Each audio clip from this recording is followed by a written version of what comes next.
gotten a beauty contract with L'Oreal, and I was going to be fitted for a commercial that was about to be shot in maybe a couple weeks. So you're going to be the L'Oreal beauty I was spokesperson. the L'Oreal girl with the long hair waving it around. Yes. Okay, so this is a big moment. Huge moment. Okay. I went into the dressing room and tried on jackets and skirts as they were handed to me. Not one of the suits had fit. The skirts either didn't zip up in the back, or if they had lycra or another synthetic fabric helping them to stretch, the skirt did that telltale bunching that looks like ripples on a lake shore between two gently rolling hills. That were my thighs. They didn't fit, none of them.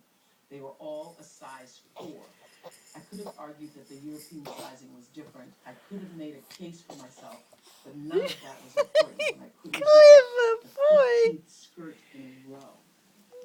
We all knew what was going on. I was unprofessional, and I didn't deserve that campaign. Yeah, it was a bad day. It was a bad day. And then what happened? You know what you want, you do it. Executives from L'Oreal wondered why they hadn't seen any photographs of any of the outfits I was going to wear, so they walked into the fitting, and the costume designer, in frustration, turned to them and yelled, "Nobody told me she was a size 8. And at that moment, I had never felt so humiliated in my whole life. Mm-hmm. I walked down with my manager to get my car, and she said to me, I assumed she was going to comfort me somehow by saying, "Oh, girl, your height shouldn't be a size 4.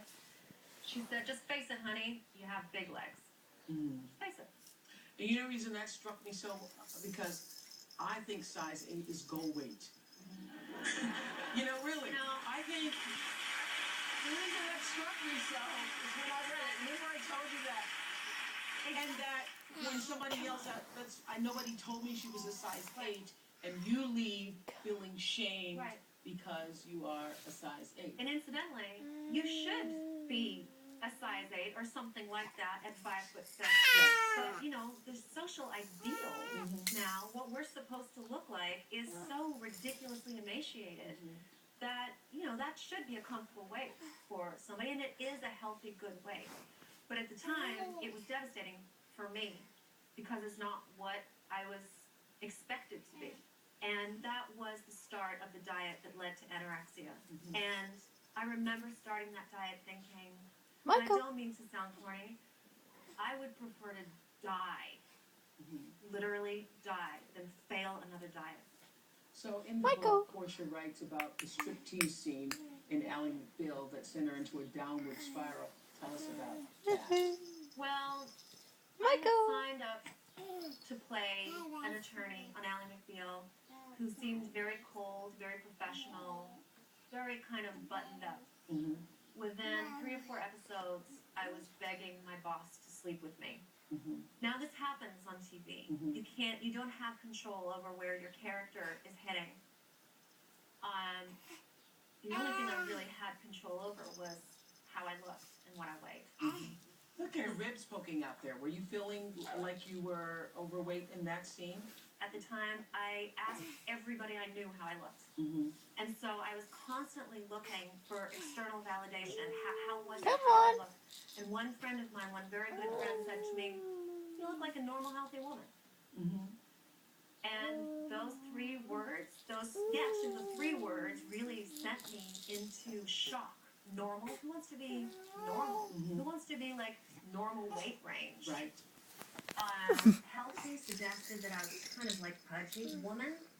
Healthy suggested robust to you. Robust. Yes. Woman suggested curvy. I wanted to be like a skinny, straight-down girl.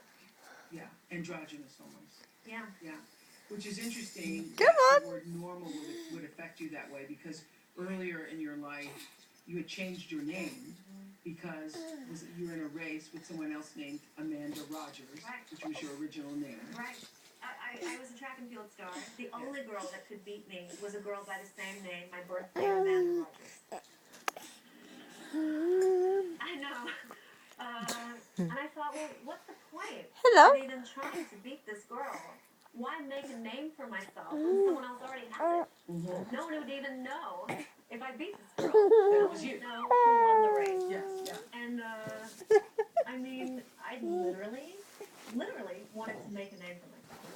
So I made a name for myself. And I came up with a name Come on. that I thought would be really interesting. And I hoped that one day I would be as interesting and as exotic as the name I chose. Mm-hmm.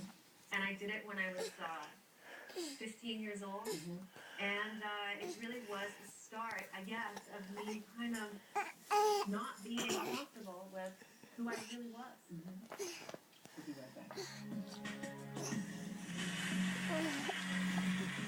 Coming up, Portia drops to 82 pounds. My eye went directly to that inch of fat that was still on my stomach. And why she hid being gay. That really hurts me to hear that. The lovely Bone Star Stanley Tucci leads Oi. Secret Select. I heard you auditioned for the role. You auditioned for that